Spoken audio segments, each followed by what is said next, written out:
Good evening students, welcome to Janvani classes. मैं अभिषेक भारद्वाज आपका स्वागत करता हूं हमारे यूट्यूब चैनल पर। तो बच्चों, ये आपकी बीएससी फर्स्ट सेमेस्टर की आज आपकी मैं लास्ट क्लास करूंगा। यानी इसका मतलब होगा कि हम आज अपना बीएससी फर्स्ट सेमेस्टर को खत्म कर देंगे। ठीक है, बीएससी फर्स्ट सेमेस्टर को खत्म कर देंगे, जिसमें मैं आपका पार्ट बी की लास्ट यूनिट करवा रहा था। और लास्ट यूनिट में भी सिर्फ और सिर्फ मैं आपको इंपॉर्टेंट क्वेश्चंस करवा रहा हूं आपके एग्जाम पॉइंट ऑफ व्यू के लिए।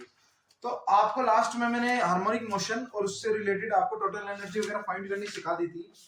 आज मैं आपको डम्ड हार्मोनिक ऑसिलेटर के बारे में बताऊंगा और उसकी इक्वेशन को भी हम क्या करेंगे, फाइंड करेंगे। ठीक है, देखो डम्ड हार्मोनिक ऑसिलेटर आपका क्या होता है। देखो, ऐसा कोई बोल सकते हैं कि ऐसा एक पार्टिकल जिसका ऑसिलेशन कैसा हो रहा हो, धीरे धीरे उस पर एक एक्सटर्नल फोर्स अप्लाई कर रहा हो, यानी कोई फ्रिक्शन लग रही हो या कोई रेजिस्टेंस ऐसा लग रहा हो जिसकी वजह से जो उसका ऑसिलेशन है वो अपना जो वो पाथ फॉलो कर रहा था, धीरे धीरे उस पाथ से हटता चला जाएगा और धीरे धीरे वो रेस्ट में आ जाएगा। इसको बोलते हैं डम्ड हार्मोनिक ऑसिलेशन।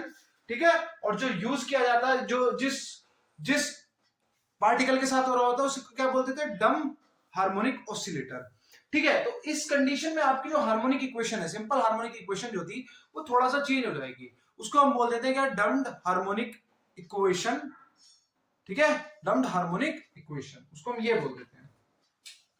ठीक है, तो आज मैं आपको जो फाइंड करनी सिखाऊंगा वो आपका हेडिंग डालो क्या, equation equation for dumped equation for dumped harmonic oscillation. ठीक है, डम हार्मोनिक ऑसिलेशन। अब देखो, इसमें मल्टीपल फोर्स लग रही होती है आपकी डम्ड हार्मोनिक ऑसिलेशन में। ठीक है, वो किस किस टाइप की फोर्स होती है। देखो, पहली एक तो आपकी रिस्टोरिंग फोर्स, आपको पता ही है क्या कि रिस्टोरिंग फोर्स तो लगी रही होगी, है ना। सो अ रिस्टोरिंग फोर्स, री पहले थोड़ा सा इसमें लिख दो, ये मैं लिखवा क्या रहा हूं आपको, उसके बारे में तो लिखो। हम फोर्सेस के बारे में लिख रहे हैं ना, तो यहां पर उसके बारे में हमको लिखना भी काफी जरूरी है। ठीक है, सो लिखो the force the force the force acting the force acting the force acting on the body the force acting on the body under the dumped dumped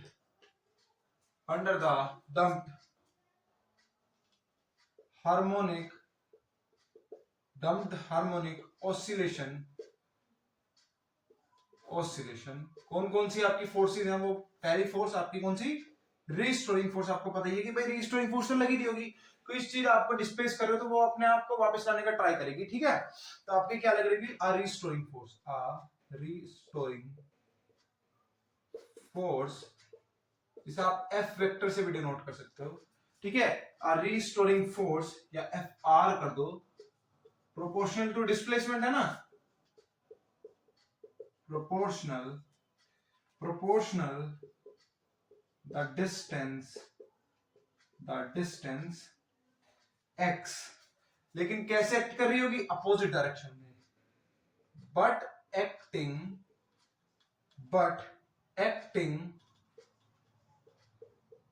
opposite direction, यानी आप लिख सकते हो क्या, एफ आर इक्वल्स टू के x, इसको आप मानोगे क्या, आपकी क्वेश्चन नंबर फर्स्ट। ठीक है, सेकंड टाइप का जो आपका फोर्स लग रहा होगा, देखो जो आपका सेकंड टाइप का फोर्स होगा, वो आपका जो फोर्स होगा ना, तो वही फोर्स होगा जो भी आपका रेजिस्टेंस है, वो रेजिस्टेंस जिस फोर्स के साथ उसके मोशन को रोकना चाह रहा है, आपके ऑसिलेटर के मोशन को रोकना चाह रहा है, ठीक है, वो वाला फोर्स होगा। तो वो आपका क्या हो सकता है, फ्रिक्शनल फोर्स भी हो सकता है। तो हम बोलेंगे क्या, अ फ्रिक्शनल फोर्स जो आपका भाई एयर रेजिस्टेंस भी लगा सकता है, वो भी एक टाइप का क्या लगाएगा, फ्रिक्शनल फोर्स proportional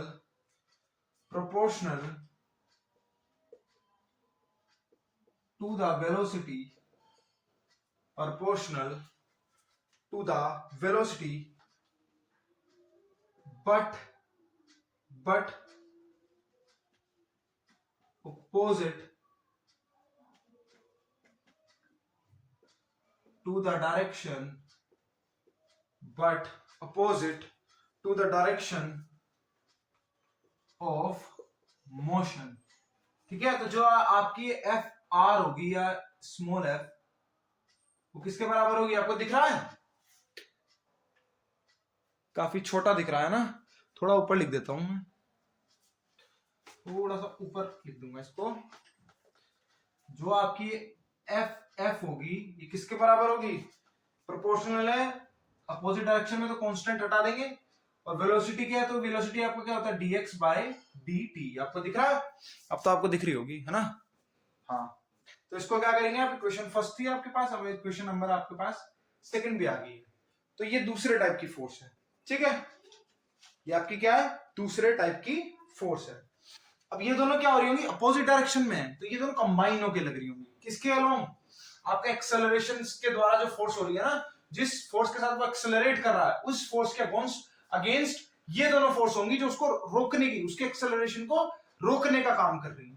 तो ये दोनों कंबाइन होकर हमारी जो थर्ड टाइप ऑफ फोर्स है जो कि एक्सेलरेशन की वजह से है, ठीक है, उसका क्या कर रही है कि उसका अपोज कर रही है ना, तो ये दोनों उसके बराबर होंगे। तो थर्ड जो फोर्स होगी वो मेरी कौन सी होगी, न्यूटन के सेकंड लॉ वाली, ठीक है, इतना नोट करो। तो मैं क्या लिख सकता हूं कि मेरे पास जो ओवरऑल फोर्स लगी होगी उसको मैं बोल सकता हूं इंटेंस्टेनियस फोर्स, वो इन दोनों के सम होगा। कौन कौन सी, equation number first and equation number second का सम,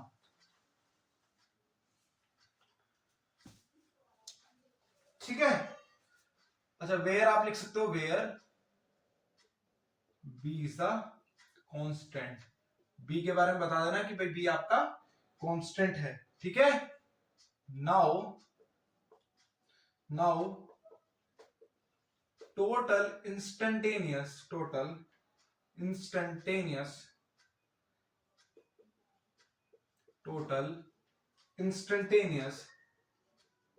force acting on the body, F vector किसके बराबर आ जाएगा, F R vector plus F small F vector, ठीक है। यानी आपका किसके, रिस्टोरिंग फोर्स प्लस आपका क्या, फ्रिक्शनल फोर्स आपके एफ वेक्टर के बराबर है। और यह आपका किसके बराबर आ जाएगा, दोनों का सम, यानी माइनस के एक्स माइनस का b D x by D t, ठीक है। नाउ यूजिंग न्यूटन्स लॉ मेरे पास क्या आ जाएगा, एफ बराबर एम ए, क्या आ जाएगा, एफ बराबर एम ए। इसको आप इक्वेशन नंबर थर्ड मानो, या फिर इसको मैं लिख सकता हूं m D square x by D T square, इसको मान लो फोर्थ इक्वेशन। अब ये दोनों क्या हो रही होंगी भाई, ये पूरी टोटल फोर्स इसका अपोज कर रही होंगी, यानी ये कहीं ना कहीं इसके बराबर होंगी, ठीक है। तो मैं इन दोनों को क्या कर सकता हूं, इन दोनों को इक्वल पुट कर सकता हूं, ठीक है। तो क्या लिखेंगे, now using equation third and fourth we get, क्या मिल जाएगा हमको, m D square x by D T square बराबर minus k x minus b D x by D t, ठीक है, minus b D x by D t. तो ये जो मेरी इक्वेशन आएगी समवट क्या निकल कर आएगी, M D square x by D T square plus K X plus B D x by D T equals to 0, ठीक है। तो देखो ये मेरी क्या आ रही है, डिफरेंशियल इक्वेशन निकल के आ रही है।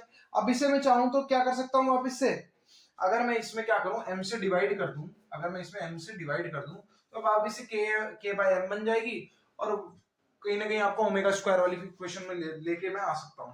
तो मैं चाहूं तो वो भी चीज कर सकता हूं, ठीक है। तो कर लें। अगर मैं मान लो वो चीज कर दूंगा तो क्या हो जाएगा यहाँ पर, d square x by D T square, और प्लस ये आपका हो जाएगा b बाय m। अब देखो b भी एक कांस्टेंट है और मेरा m भी एक कांस्टेंट है, और dx बाय dt। अब आपका यहाँ क्या आएगा, प्लस k बाय m, साथ में x, और ये आपका 0 के बराबर है, ठीक है। तो ये आपका क्या हो जाएगा, d square x by D T square plus, अब देखो b बाय m, ये आपका एक नया कांस्टेंट बन जाएगा, ठीक है। क्या बन जाएगा, नया कांस्टेंट बन जाएगा। मैं मान लेता हूं क्या कि मेरा जो b बाय m है वो 2r एक कांस्टेंट आएगा, उसके बराबर है dx बाय dt, और मुझे पता है मेरा k बाय m क्या था, omega square x equals to 0। लिख सकते हो आप वेयर,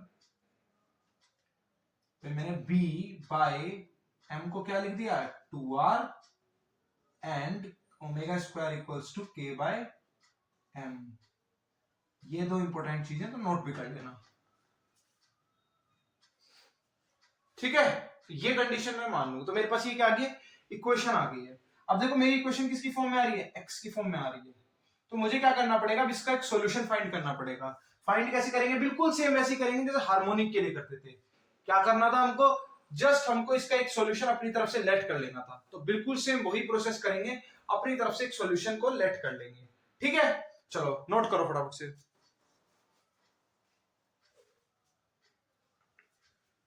ठीक है, इसको मान लो आपकी क्वेश्चन नंबर आई है 5, ये नोट भी कर लेना, 4 के बाद 5।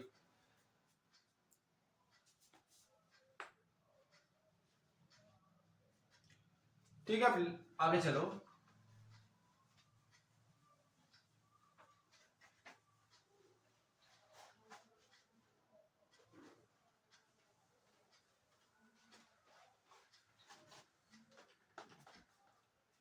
ठीक है, तो क्या कर लेंगे हम, now solution for the above equation will be, क्या कर लेंगे, वापस से वही लेट कर लेंगे। क्या करा था हमने पहले लास्ट में, x equals to A E की पावर अल्फा टी, यही लेट किया था, है ना। ठीक है, ए और अल्फा हमारे क्या थे, कांस्टेंट। अब हमको क्या क्या चाहिए, हमको dx बाई dt चाहिए, D square x by dt चाहिए, तो वही चीज हम करेंगे वापस से। तो क्या करेंगे, ऑन डिफरेंशिएटिंग, क्या मिल जाएगा, dx बाई dt बराबर a अल्फा e की पावर अल्फा t, है ना। अब अगेन डिफरेंशिएट करेंगे, ठीक है, विद रेस्पेक्ट टू t, ये भी लिख लो, विद रेस्पेक्ट टू t। तो क्या आ जाएगा, d square x by D T square मेरे किसके बराबर आ जाएगा, ए अल्फा स्क्वायर और ई की पावर अल्फा टी। अब ये मेरे पास आ गई है वैल्यूज। अब मैं क्या करूंगा, इन वैल्यूज को अपनी इक्वेशन में कर दूंगा पुट। कौन सी इक्वेशन में, इक्वेशन नंबर 5 में, ठीक है। So on putting these values, on putting these values in equation 5, तो हमको क्या मिल जाएगा, हमको मिल जाएगा क्या, alpha square A alpha square A E की power alpha T plus 2r alpha A E की power alpha T plus omega square X की वैल्यू क्या है, ए ई की पावर अल्फा टी बराबर 0। ठीक है, अब सारे में e की पावर अल्फा टी है, इधर भी e की पावर अल्फा टी है, इधर भी e की पावर अल्फा टी है, इधर भी e की पावर अल्फा टी है। तो कॉमन लूंगा, इधर इक्वल्स टू के बाहर जाके 0 हो जाएगा, बचेगा क्या, अल्फा स्क्वायर ए प्लस 2 ए भी है ना। देखो ए ई की पावर अल्फा सारे में कॉमन है, ये देखो इधर भी है, इधर भी है और इधर भी है, तो कॉमन आ जाएगा, बाहर चला जाएगा। तो मैं इसको ए को तो ए को भी नहीं लिखूंगा, ठीक है। बचेगा क्या, आपका इक्वेशन जो आएगी वो क्या आएगी, alpha square plus 2r alpha plus omega square equals to 0। तो ये आपकी क्या सी फॉर्म आ रही है, ये आपकी आ रही है क्वाड्रेटिक फॉर्म। कैसी फॉर्म आ रही है? क्वाड्रेटिक फॉर्म, है ना? क्लियर दिख रहा है आपको? ये कैसी फॉर्म आ रही है आपकी? क्वाड्रेटिक फॉर्म आ रही है। अब आपको क्वाड्रेटिक फॉर्म को सोल्व करना आता ही होगा, किस तरीके से आप सोल्व कर सकते हो क्वाड्रेटिक फॉर्म को। ठीक है, किस तरीके से सोल्व कर सकते हो? आपके पास रूट्स निकालने का फॉर्मूला होगा एक, जो आपने अपनी 9th क्लास में पढ़ा होगा। कौन सा? B square minus 4ac upon, ये फॉर्मूला थोड़ा था, ये था minus b plus minus under root b square minus 4ac, है ना? थोड़ा सा गड़बड़ होगा। रूट्स निकालने के पास, रूट निकालने का आपके पास एक फॉर्मूला होता था क्या? x equals to minus b plus minus under root b square minus 4ac upon 2a। ये आपके पास एक फॉर्मूला होता था 9th क्लास में रूट्स निकालने के लिए। ठीक है, तो जब मैं इसी को अप्लाई करूंगा तो मेरे पास क्या आएगी? अल्फा की वैल्यू। नाउ अल्फा की वैल्यू क्या आ जाएगी? माइनस बी का काम करेगा मेरा 2r, so minus 2r plus minus under root b square मतलब 2r स्क्वायर यानी 4r स्क्वायर माइनस 4, a 1 है, ठीक है, a देखो मेरा 1 है और c है मेरा ओमेगा स्क्वायर अपॉन 2 और a की वैल्यू 1 है। ठीक है, तो देखो ये 4 भी आपका बाहर आ जाएगा तो 2 से 2 कैंसिल हो जाएगा, तो अल्फा की वैल्यू क्या आएगी? Minus r plus minus under root r square minus omega square. ठीक है, ये आपकी क्या आएगी? अल्फा की वैल्यू। एक बार प्लस में आएगी, एक बार माइनस में आएगी। ठीक है, तो क्या करो, एक बार आप क्या करो, एक बार प्लस की वैल्यू ले लो, अल्फा 1, दैट इज क्या? अल्फा 1 आपकी क्या आएगी? Minus minus r plus under root r square minus omega square, and आपके पास अल्फा 2 क्या आएगी? Minus r minus under root r square minus omega square, यही आएगी। तो मैं क्या करूंगा, अपनी वही बेसिक इक्वेशन जो थी वहां पर यही वाली जो इक्वेशन थी इसी में पुट कर देंगे। ठीक है, एक बार अल्फा 1 के फॉर्म में, एक बार अल्फा 2 की फॉर्म में। ठीक है, तो ये वाली जो मेरी इक्वेशन है वो किस तरीके से बनेगी? एक बार अल्फा 1 की फॉर्म में, एक बार अल्फा 2 की फॉर्म में। फिर हम उसके सॉल्यूशंस, उसके अलग अलग केसेस फाइंड करें, क्योंकि देखो डंपिंग भी आपकी अलग अलग तरीके की होती है। कई जगह आपको स्ट्रॉन्ग फोर्स लग रहा होता है, जैसे फॉर एग्जांपल लिक्विड में, मान लो आपने कोई डेंस लिक्विड में आपने पेंडुलम को डुबो दिया, उसके बाद आप ट्राई कर रहे हो तो वो क्या होगा, वो थोड़ा सा मूव करके रेस्ट हो जाएगी। कई बार एयर रेजिस्टेंस होता है जो थोड़े टाइम बाद होता है। ठीक है, कई बार क्रिटिकल डंपिंग होती है, हैवी डंपिंग होती है, मीडियम डंपिंग होती है, लाइट डंपिंग होती है। तो डंपिंग के भी अलग अलग टाइप है। ठीक है, तो उसी के हम स्पेशल केसेस पढ़ेंगे। ठीक है, चलो पहले इतना नोट करो, इसके हम केसेस पढ़ेंगे। इसमें भी आपके हेवी डंपिंग, क्रिटिकल डंपिंग, इस टाइप के कुछ केसेस होते हैं। तो सबसे पहले हमारा आएगा हेवी डंपिंग का केस। ठीक है, सो लिखो first case. First case, first case जो होता है वो आपका किसका होता है? हेवी डंपिंग का। किसका? हैविंग, सॉरी हैविंग नहीं, हैवी हैवी डंपिंग। इसका हैवी डंपिंग का, हैवी डंपिंग का, हैवी डंपिंग। अब देखो हैवी डंपिंग में क्या होता है, जो आपका बी बाय एम का रेशियो आता है ना, वो ग्रेटर देन आता है के बाय एम के रेशियो से। मेरे कहने का मतलब जो है वो है आर स्क्वायर जो होता है ना, वो आपका ज्यादा होता है किससे? ओमेगा स्क्वायर से। और जब ये कंडीशन होगी, इसका मतलब क्या होगा, जो आपकी इसकी वैल्यू होगी ना, इन दिस केस जो आपकी under root r square minus omega square है, वो कैसा होगा? वो आपका रियल होगा। कैसा होगा? रियल होगा। और कैसा होगा? लेस देन 1 होगा। कैसा होगा? लेस देन 1 होगा। ठीक है, तो ये जो आपकी इक्वेशन है ये आपको किससे दिखाती है? ये आपका दिखाती है हेवी डंपिंग का। ठीक है, आगे भी आप चाहो तो लिख सकते हो,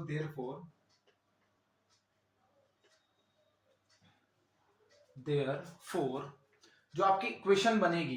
ठीक है, अब आपकी इक्वेशन कौन सी बनेगी? देखो, जो उन दोनों को मिला के बनेगी, कौन सी बनेगी? x equals to a1 e की power minus r plus under root r square minus omega square. ठीक है, और प्लस a2 e की power minus r minus under root r square minus omega square ये वाली जो आपकी इक्वेशन है, ठीक है, इसको इक्वेशन नंबर 6 मान लो। देयरफॉर ये जो आपकी इक्वेशन है ये कैसी हो जाएगी, इक्वेशन 6, ठीक है, ठीक है। इन दिस इक्वेशन क्या both the exponential यानी ये e, both the exponential या both the exponent are negative, कैसे हो जाएंगे, दोनों ही कैसे हो जाएंगे, नेगेटिव हो जाएंगे। और नेगेटिव होंगे इसका मतलब क्या होगा, it means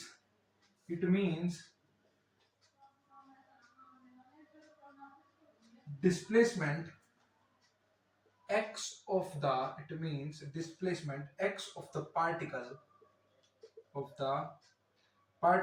continuously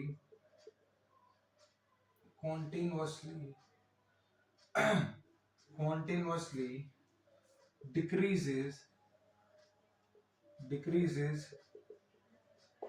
with time t, आप एग्जांपल भी लिखना चाहो तो लिख सकते हो, ठीक है भाई। हैवी डंपिंग एग्जांपल आपकी क्या होंगे, क्या हो सकता है भाई, आपका एक हो सकता है क्या, air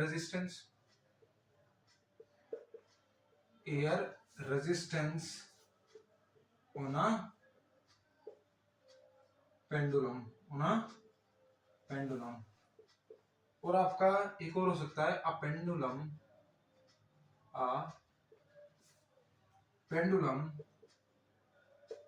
in a dense liquid, और अगर आपसे डायग्राम पूछे ना कोई हेवी डंपिंग का, तो कुछ इस तरीके से होता है। मान लो ये आपका x होता है, ये आपका t यानी टाइम, ये आपका टाइम है। तो जो हेवी डंपिंग होगी वो आपकी किस तरीके से बनेगी डायग्राम, कुछ समझे इस तरीके से बनेगा, ठीक है, इस तरीके से बनेगा, ठीक है। जैसे जैसे क्या होगा, जैसे जैसे आपका टाइम बढ़ेगा वैसे वैसे आपकी क्या है, x की वैल्यू भी कम होती चली जाएगी,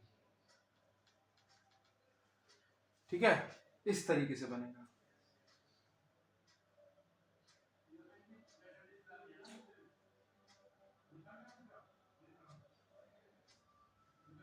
ठीक है, नोट किया।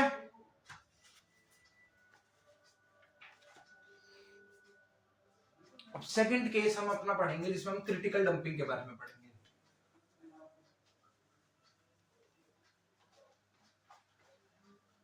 ठीक है, क्रिटिकल डंपिंग के बारे में लिखो सेकंड केस, जिसमें मैं आपको क्या पढ़ाऊंगा, क्रिटिकल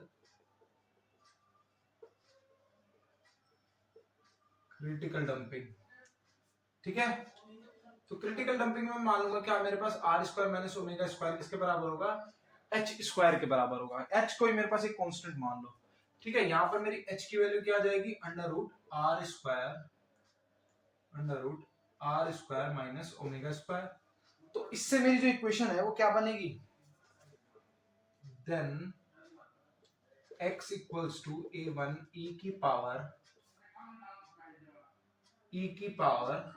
क्या था यहाँ पर, x था ना, e की पावर r ही था, e की power minus r plus h plus a2 e की power minus r minus h, ठीक है। यही आपकी दो इक्वेशन बनेगी, ठीक है। और बाहर आपका क्या आ जाएगा, t, बाहर आपका क्या आ जाएगा, t आपका कॉमन आ जाएगा, ठीक है, ठीक है। तो आपका, ठीक है, तो आपका जो इक्वेशन बनेगी वो कैसे बन सकती है, e की पावर माइनस आर टी दोनों में से कॉमन आ जाएगा। तो अंदर आपका क्या क्या बचेगा, अंदर आपका बचेगा a1 e की power H t plus a2 e की पावर माइनस एच टी, ये आपकी इक्वेशन बनेगी।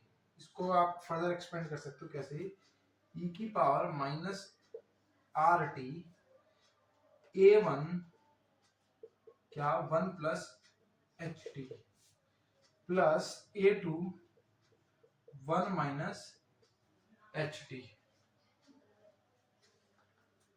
ठीक है। आगे क्या कर सकते हो आप, E equals to minus are t x, h t आप कॉमन ले सकते हो, जब ये ब्रैकेट ओपन करोगे तो आप एच टी कॉमन ले सकते हो, ठीक है। तो आपके पास देखो अगर आप ब्रैकेट ओपन करोगे तो क्या बचेगा, ये A1, इधर से करोगे तो प्लस क्या बचेगा A2। अब देखो यहाँ पर A1HT, यहाँ पर माइनस A2HT, तो यानी आप HT कॉमन ले सकते हो। तो HT आप कॉमन लोगे तो ये प्लस का होगा यानी A1 और ये माइनस का A2, ये आपका बनेगा कुछ, है ना, ये आपकी बनेगी इक्वेशन। ठीक है, ये आपकी क्या बनेगी इक्वेशन। अब देखो ये कॉन्स्टेंट्स है, ये क्या है कॉन्स्टेंट्स, ये क्या है कॉन्स्टेंट। अब इसे अगर आप देखोगे तो एक नया कॉन्स्टेंट बनेगा, फॉर एग्जांपल C एक नया कॉन्स्टेंट बन जाएगा, यहां से एक आपके पास एक नया कॉन्स्टेंट बन जाएगा। तो इक्वेशन आपकी ओवरऑल क्या होगी, कॉन्स्टेंट से बेस होगी। ठीक है, तो यही आपकी जो इक्वेशन बनेगी डिस्प्लेसमेंट की, ये वाली जो इक्वेशन बनकर आएगी, ये यही इक्वेशन मेरी क्या होगी, क्रिटिकल डंपिंग की इक्वेशन होगी। ठीक है, कैसी होगी, क्रिटिकल डंपिंग की इक्वेशन। ठीक है,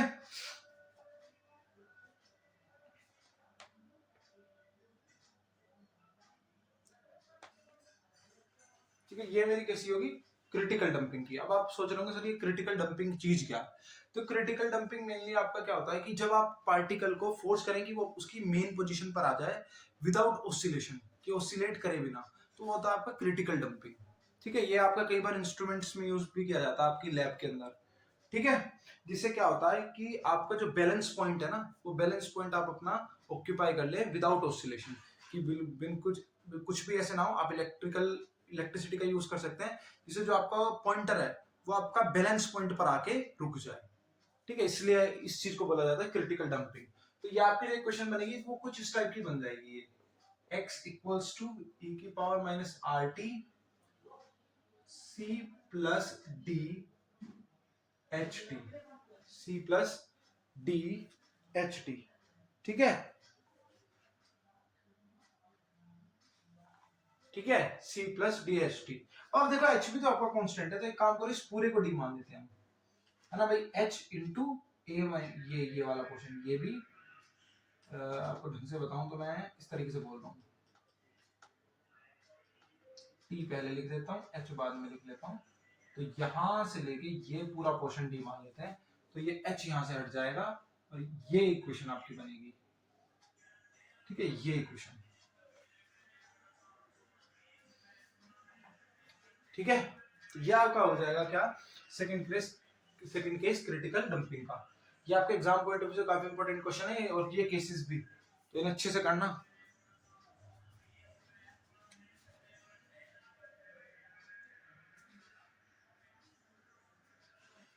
ठीक है, अब थर्ड अपना केस करेंगे हम।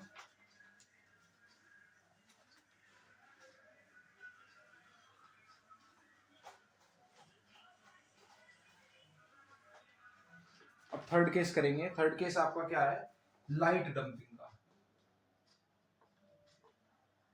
थर्ड केस आपका क्या है, लाइट डंपिंग का। लाइट डंपिंग यानी आर स्क्वायर स्मॉलर देन होगा आपका ओमेगा स्क्वायर से।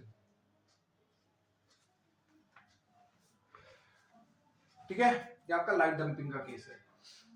ठीक है, ये आपका किसका है, अब देखो जब आपका ये स्मॉलर देन होगा तो आपकी जो इसकी वैल्यू आएगी r square minus omega square की जो वैल्यू आएगी वो नेगेटिव आएगी, है ना, वो नेगेटिव आएगी यानी माइनस में आएगी। तो मैं मान लेता हूँ माइनस को आप आई स्क्वायर से भी डिनोट कर सकते हो।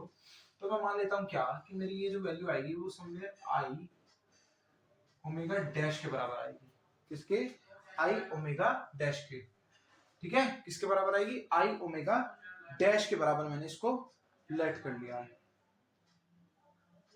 ठीक है, इसके आई ओमेगा डैश के, अरे नेगेटिव आएगी तो आई स्क्वायर होता है ना, आई स्क्वायर।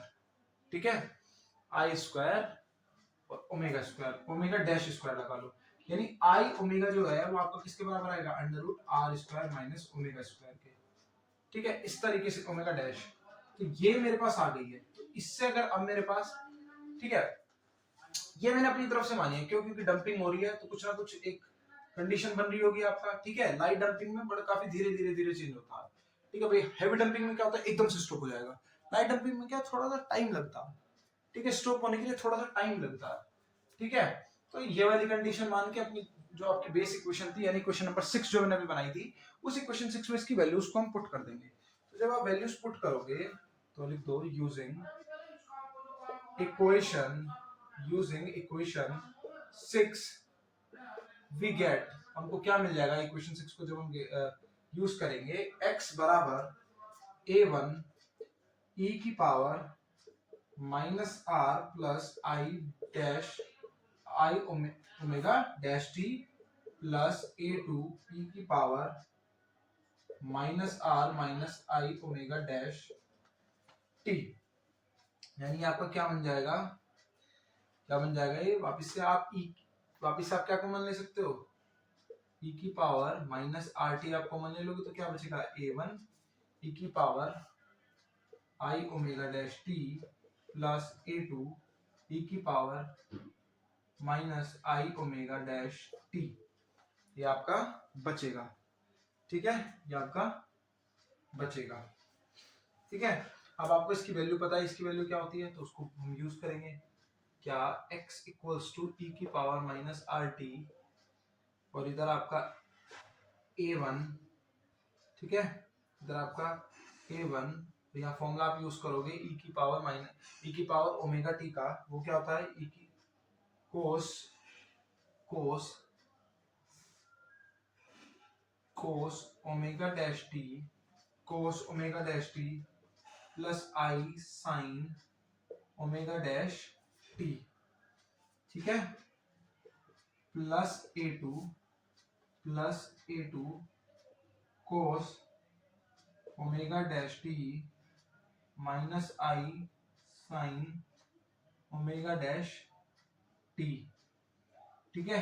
ये आपकी इक्वेशन बन के आएगी, ठीक है। जब वापिस आप इनको क्या कर दोगे, a1 की मल्टीप्लाई करवा दोगे ब्रैकेट के अंदर, तो cos ओमेगा टी दोनों साइड है वो कॉमन आ जाएगा, sin ओमेगा टी दोनों साइड आएगा वो कॉमन हो जाएगा। तो जो आपकी इसकी वैल्यू आएगी वो क्या आएगी, e की power minus R T, e की पावर माइनस आर टी, और जब आप cos ओमेगा डैश टी को कॉमन लोगे तो अंदर आपका क्या बचेगा, a1 और प्लस a2, और जब आप कॉमन लोगे plus I sine omega dash T को, तो अंदर आपका क्या बचेगा, a1 माइनस a2, ठीक है, a1 माइनस a2। अब वो वापिस से आपका कुछ कुछ वैसा ही बन रहा है ना, वापिस से आपका कुछ कुछ वैसा ही बन रहा है। और लेकिन हम इस टाइप के क्वेश्चन कर चुके हैं, इस टाइप के क्वेश्चंस को हम कर चुके हैं। क्या, जैसे हमारा cos ओमेगा टी बन रहा है, इधर sin ओमेगा डैश टी बन रहा है, इधर cos ओमेगा डैश टी बन रहा है।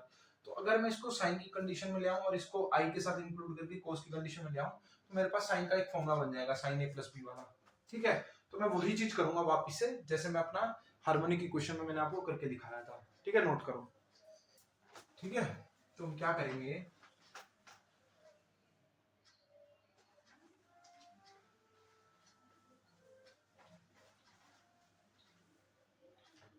तो हम क्या करेंगे अब देखना,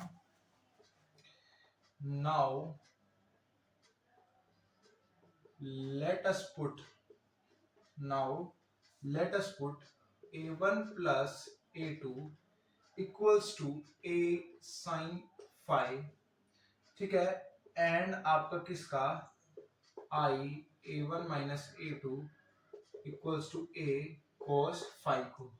तो जो आपकी इक्वेशन है वो क्या बनकर आएगी, x बराबर e की power minus R T, e की power minus R T a sin phi cos omega dash t plus a cos phi sin omega dash t, ठीक है। ये आपकी इक्वेशन बन के आएगी, a आपका कॉमन आ जाएगा, तो a e की power minus are t sine omega dash t plus phi. तो ये वाली जो आपकी इक्वेशन आएगी, देख रहे हो, ये वाली जो आपकी इक्वेशन आएगी, ये आपकी डम्प्ड इक्वेशन आएगी, डम्प्ड हार्मोनिक इक्वेशन, ठीक है, डम्प्ड हार्मोनिक इक्वेशन। तो ये आपका क्या है, लिख दो, this is the solution, this is the solution of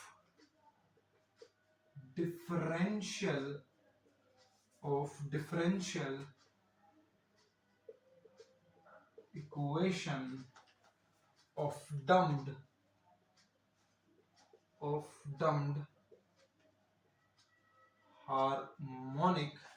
harmonic oscillation। ठीक है, तो ये आपकी इक्वेशन किसकी बन जाएगी? Dumped harmonic equation. ठीक है, अगर आप इसके एग्जांपल लिखना चाहते हैं तो एग्जांपल में आप लिख सकते हैं क्या? एग्जांपल में आ जाएगा आपका क्या? Coil of ballistic galvanometer.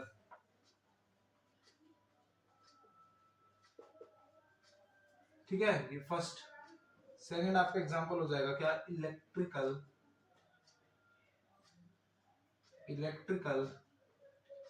oscillation of LCR system। ठीक है, ठीक है। देखो जो इसका डायग्राम बनता है, टाइम के साथ जो आपका इसका डायग्राम बनता है वो आपका कुछ इस तरीके से बनता है। जैसे फॉर एग्जांपल ये x है, ये आपका टाइम है, तो डिस्प्लेसमेंट जो आपकी होगी वो किस तरीके से आपकी चलती चली जाती है। अब देखो वो शुरू तो अपना पूरी इस तरीके से होगी, लेकिन क्या होगा, धीरे धीरे कम होना शुरू हो जाएगी और इस तरीके से कम होती चली जाती है। ठीक है, क्या होगा, इस तरीके से आपकी कम होती चली जाती है। आप इसको थोड़ा इस तरीके से कम होती चली जाती है। ये आपका क्या है? डम्प्ड हार्मोनिक ऑसिलेशन का। ठीक है, ढंग से बना लेना आप, बेसिक मैंने बना दिया, बनेगा इसी तरीके से। ठीक है, बस नोट करो।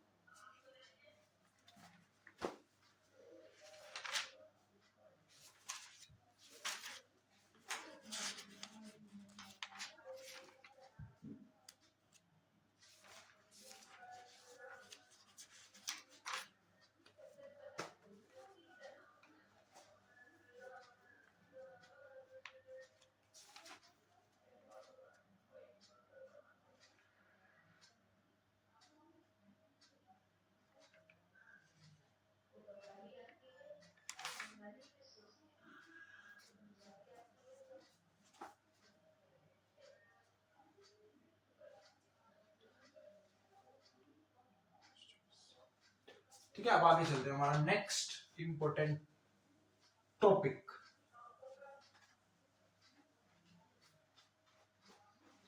ठीक है, नेक्स्ट इंपॉर्टेंट टॉपिक जिसका नाम क्या है? लिस-जॉस फिगर। ठीक है, क्या है? लिस-जॉस figure.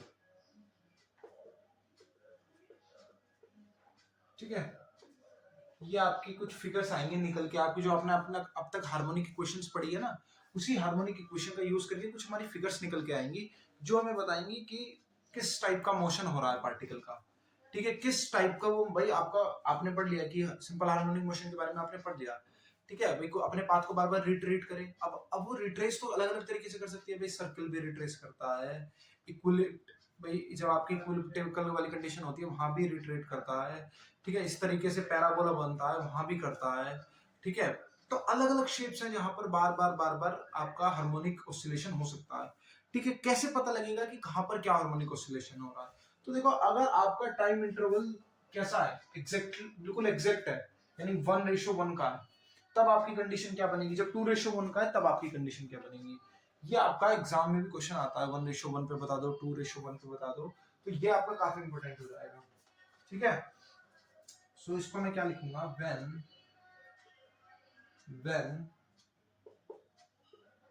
two mutually when two mutually perpendicular when two mutually perpendicular simple harmonic motion act on a particle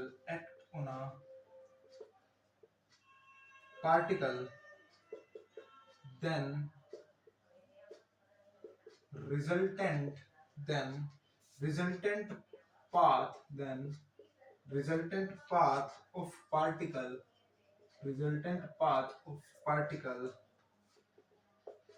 is known as Less-Jaw's figure। ठीक है, तो पहले हम पढ़ेंगे इसमें क्या, अब देखो रिजल्टेंट क्या होगी, रिजल्टेंट पाथ होगा, तो अब हम रिजल्टेंट पाथ पढ़ेंगे। कौन से वाला, जब आपका रिजल्टेंट ऑफ टू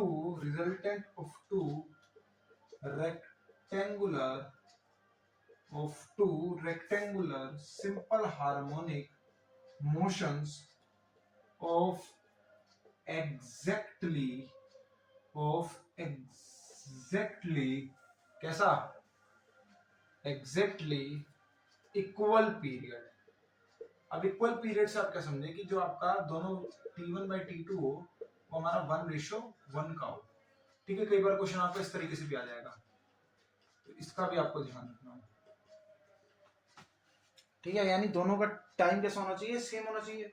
तो हमें क्या मानना पड़ेगा, दो पार्टिकल मानने पड़ेंगे भाई। एक पार्टिकल मानना पड़ेगा, एक बार एक्स डिस्प्लेसमेंट कराओ, एक बार वाई डिस्प्लेसमेंट कराओ, और टाइम कैसा हो, टाइम दोनों का सेम हो, यानी टी बाई 1:1 टाइम हो।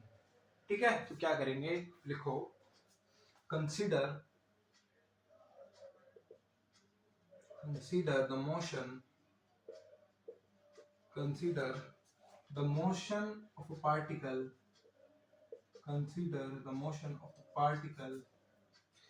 subjected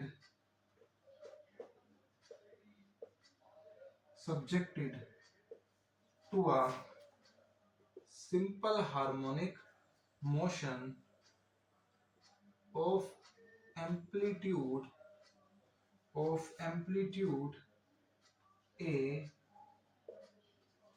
along x axis is कैसा, x equals to a sin omega t plus 5।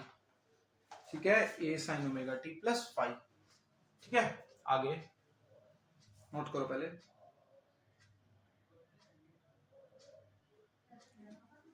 अब हमने क्या करा भाई, एक ऐसे चम तो हमने मान लिया जो एक्स एक्सिस के लॉन्ग जा रहा है, जिसका जो मोशन है, इक्वेशन जो बन रही है, क्या बन रही है, x equals to a sin omega t plus 5।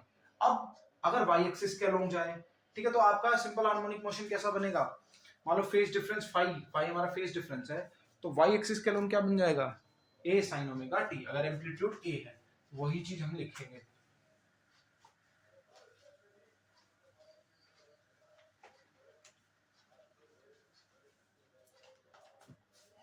ठीक है, और उसको इक्वेशन 1 लेट कर लेना।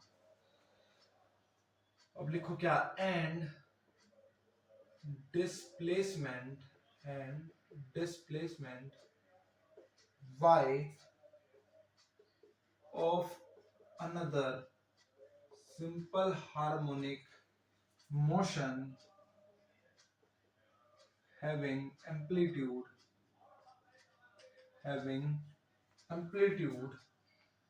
b along perpendicular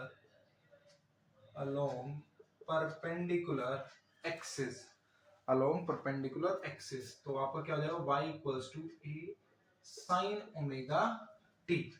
क्या y equals to, sorry a नहीं, अब आपको क्या होगा, एम्पलीट्यूड हमने b मानी है ना, सो a equals to b sin omega t, इसको क्या करेंगे आप, इक्वेशन नंबर सेकंड लेट कर लो। ठीक है, इक्वेशन नंबर क्या करो, सेकंड लेट कर लो। अब देखो हमारी इक्वेशन करेंगे क्या, यूजिंग इक्वेशन फर्स्ट। देखो इक्वेशन फर्स्ट आपकी क्या थी, a equals to a sin omega t plus 5 थी। तो मैं क्या कर सकता हूं, मैं इसको इसमें यहाँ पे फॉर्मूला खोल सकता हूं, किसका, sin omega t cos 5 plus cos omega t sin 5।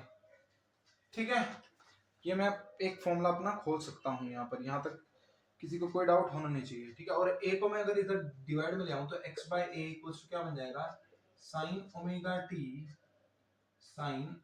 t cos 5 plus, अब मैं इसको भी साइन की फॉर्म में अगर लिखना चाहूं तो कैसे लिखूंगा, under root 1 minus sine square omega t और साइन 5, यही बनेगा। अब आप देखो ये मेरी क्वेश्चन नंबर सेकंड है, तो यहां से अगर मैं निकालना चाहूं तो क्या निकाल सकता हूं, साइन ओमेगा टी की वैल्यू निकाल सकता हूं, जो मेरी क्या आएगी, y by b। y by b आएगी, तो यूजिंग इक्वेशन सेकेंड क्या आ जाएगा, x by a equals to y by b cos five plus under root 1 minus Y square by B square sine 5। ये मेरी इक्वेशन निकल कर आ जाएगी, है ना, यही इक्वेशन मेरी निकल कर आ जाएगी। यहां तक किसी को कोई डाउट? ठीक है, अब इसको मैं चाहूँ तो ऐसे भी कर सकता हूँ, क्या x by a minus y by b cos five equals to under root 1 minus Y square by B square sine 5, ऐसे भी लिख सकता हूँ। ठीक है, इतना नोट करो। इसे रूट से बाहर निकालना है, रूट से बाहर निकालने के लिए क्या करेंगे, दोनों साइड स्क्वायरिंग कर देंगे। So on squaring both side में क्या मिलेगा,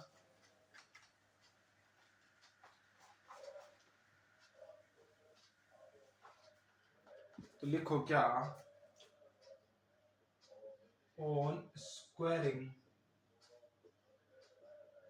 बोथ साइड्स हमको क्या मिल जाएगा, x square by a square plus y square cos square theta by B square minus 2xy by A b cos theta. ये हमने क्या करा, ये हमने फॉर्मूला खोला है a प्लस बी के a माइनस बी के होल स्क्वायर का, जो क्या होता है a square plus B square minus 2ab। ठीक है, equals to 1 minus Y square by B square sine square theta, sine square theta. ठीक है, मैंने फाई करा था क्या आपको पहले, इससे पहले मैंने फाई मान रखा था क्या, मेरे याद नहीं, पर चेक कर लेना। अगर मैंने फाई मान रखा था तो इसको फाई कर देना, वो कुछ वो तो मेरी मर्जी है, मैं फाई मानू कि थीटा मानू। ठीक है, अगर मैंने पीछे फाई करवाया था तो फाई कर देना, मेरे याद भी मैंने फाई करवाया था, यहाँ तक मेरे याद आ रहा है फाई करा था थीटा करा था, तो अगर थीटा कराओ तो थीटा करो, अगर फाई कराओ तो फाई कर देना। ठीक है, यहाँ पर आप थीटा फाई को तो हमने एंगल लेट करा है बस, और कुछ नहीं है। ठीक है, तो प्लीज उस चीज में मत करना कि सर आपने फाई करवाया था आप थीटा कर दिया, एक ही बात है।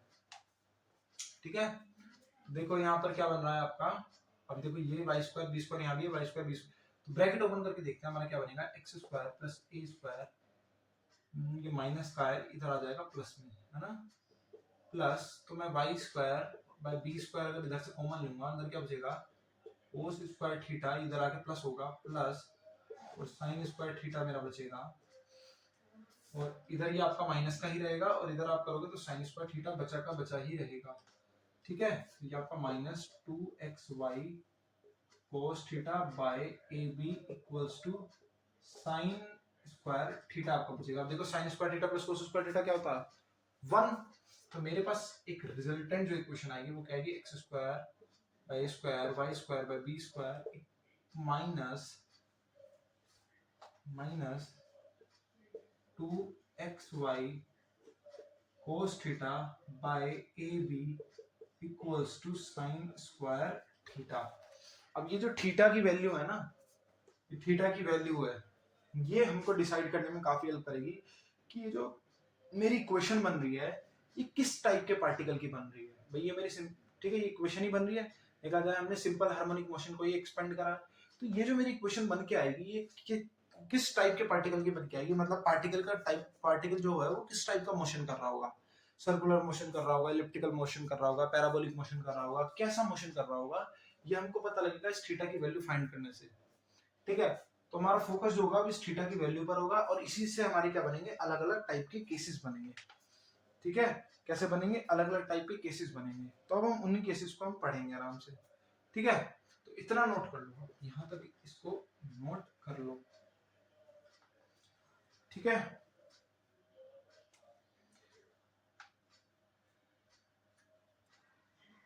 ठीक है, वैसे जिसको नहीं पता, ये भी आपकी क्वेश्चन आ रही है, इसकी होती है पता, ये इलिप्टिक इक्वेशन होती है, जिसमें 2a और 2b आपकी क्या है, मेजर और माइनर एक्सिस है। तो यहां आप लिखना चाहो तो लिख दो क्या, this equation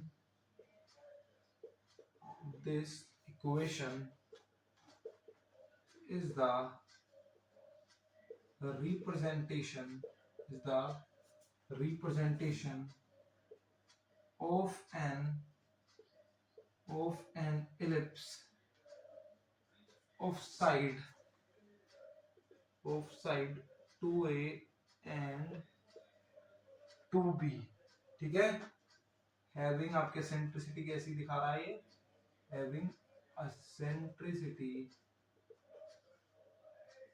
e less than 1, ठीक है। चलो अब इसके केसेस करेंगे अलग अलग, नोट करो फटाफट से इतना।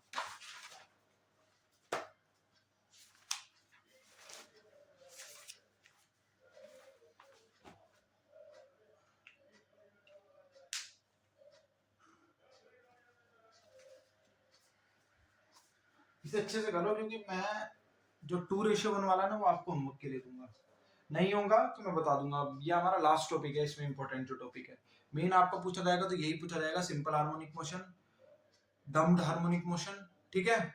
और आपका ये अगर आपको कोई एक्स्ट्रा मतलब इस चैप्टर में अगर आपको लगे कि कोई टॉपिक ऐसा है जो कि इंपॉर्टेंट टॉपिक है एग्जाम पॉइंट ऑफ व्यू से, आपको अपनी साइड से लगे तो मुझे बता देना। अगर कोई रह गया होगा टॉपिक तो मैं आपको कवर करवा दूंगा, तो ऐसा मत मानना कि इतना ही करवाऊंगा। बाकी अभी मैं आपके लिए एमसीक्यू और क्या बोलते हैं ऑब्जेक्टिव और सब्जेक्टिव दोनों टाइप के पेपर भी बनाऊंगा, प्रैक्टिस पेपर, तो उसमें भी अगर मुझे कुछ अलग सा मिलेगा तो मैं आपको वहीं के वहीं समझा दूंगा, ठीक है, कुछ इंपॉर्टेंट अगर मिलेगा तो, ठीक है। 2:1 वाला आपको होमवर्क दूंगा, अगर नहीं होगा तो मैं एक एक्स्ट्रा क्लास और बना दूंगा आपकी इसी की, ठीक है, ठीक है। खाली लेकिन अगर आपका कोई ऐसा होगा कि आपका 2:1 नहीं होगा तो कुछ और भी अगर मुझे बच्चों के डाउट में लगेंगे कि इन सब्जेक्ट टॉपिक्स आ रहे हैं तो मैं सबकी फिर एक कंपाइल्ड एक वीडियो बना दूंगा, ठीक है। चलो फिर आगे इसके स्पेशल केसेस करते हैं हम।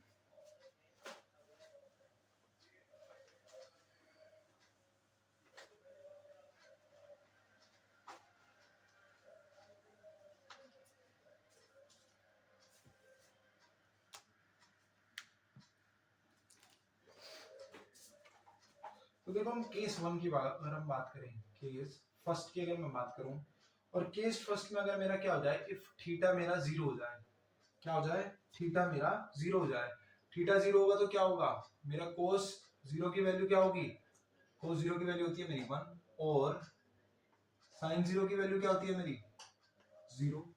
तो मेरी जो इक्वेशन होगी वो इक्वेशन क्या बन जाएगी, देन तो देखो इक्वल्स टू में साइन स्क्वायर थीटा था, वो क्या हो गया, वो खत्म हो गया, cos 0 की वैल्यू 1 होगी, तो मेरे पास जो इक्वेशन बनेगी वो क्या बनेगी, x square by a square plus y square by b square minus 2xy ab equals to 0, यही इक्वेशन बनेगी, यही इक्वेशन बनेगी ना। और ये इक्वेशन आपकी क्या होती है, x by a minus y by b का होल स्क्वायर इक्वल्स टू 0। और ये आपकी किसकी इक्वेशन होती है आपको पता हो तो, ये आपकी इक्वेशन होती है दो, मेरे पास क्या हो, दो कोइंसिडेंट लाइन हो, दो कोइंसिडेंट लाइन हो। कैसे, मैंने क्यों बोला कोइंसिडेंट लाइन, देखो होल स्क्वायर उधर चला जाएगा तो आपका x by a equals to y by b के बराबर आएगा, ठीक है। ये वाली कंडीशन आपकी किसकी होती है, दो कोइंसिडेंट लाइंस की होती है, ठीक है, लिख दो। और y बराबर b बाय, और तो ये अगर आपको दिखाऊं तो मैं क्या बनेगा, a by equals to y by b, तो y बराबर क्या, b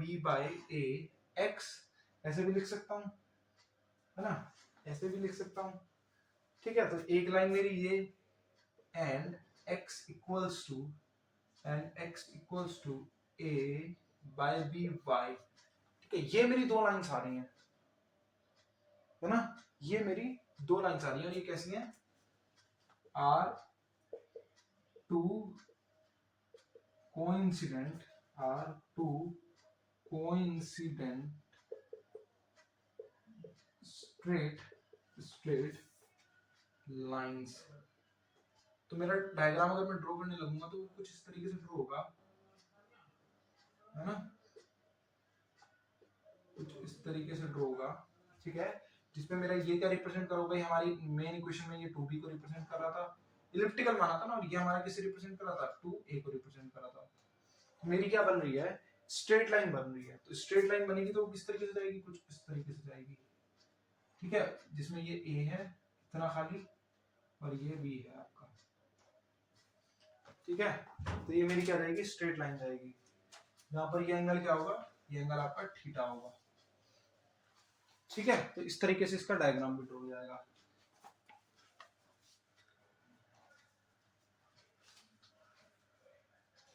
अब केस 2 में हम थीटा की वैल्यू अलग ले लेंगे कुछ, मान लो क्या 0 हो गई, 0 से थोड़ा आगे चले जाएंगे हम, 45 मान लो, यानी π/4 ले लेते हैं। ठीक है, अब अगर हम सेकंड केस को देखेंगे अपना, क्या केस सेकंड, तो केस सेकंड हमारा कैसे बन सकता है कि इफ थीटा बराबर π/4 हो, और थीटा जब आपका π/4 होता है तो जो आपका कोस π/4 है और जो आपका साइन π/4 है, उन दोनों की वैल्यूज कैसी होती है, इक्वल होती है। साइन 45 की वैल्यू क्या होती है, 1/√2, है ना, 1/√2। तो जो आपकी इक्वेशन बनेगी वो इक्वेशन क्या बनेगी, x² plus y² minus 2xy/ab। यहाँ पर आपका कोस थीटा था, इसकी वैल्यू क्या हो जाएगी 1/√2। अब इंटू 1/√2 है, इससे जब ये कैंसिल होगा तो इधर √2 बचेगा खाली, और आप इधर आपका क्या था साइन स्क्वायर थीटा, यानी √2 का स्क्वायर क्या हो जाएगा 1/2। तो जब मैं इससे इसको कैंसिल आउट करूंगा तो यहाँ पर मेरा क्या बचेगा, ये बन जाएगा मेरा √2, है ना, ये कट जाएगा। तो ये मेरी इक्वेशन आएगी, बेसिक इक्वेशन जो मेरी आएगी वो क्या आएगी, ये आएगी। ठीक है, ये मेरी बेसिक इक्वेशन आएगी, और ये इक्वेशन मेरी किसकी होती है, ये मेरी इक्वेशन होती है इलिप्स की। ठीक है, ये मेरी इक्वेशन किसकी होती है, इलिप्स की होती है। ठीक है, सो above equation represents oblique ellipse। I hope आपका मैथ्स में कोनिक सेक्शन अच्छा होगा तो आपको दिख भी रहा होगा ये आपकी इलिप्स की कंडीशन है। ठीक है,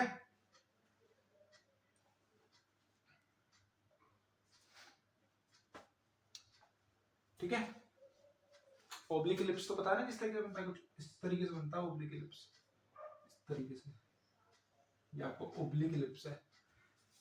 ठीक है, अगर आप इसे बॉक्स में बंद कर दें तो वही 2b और 2a वाली कंडीशन आ जाएगी। ठीक है, इस तरीके से दिखा भी देता हूँ।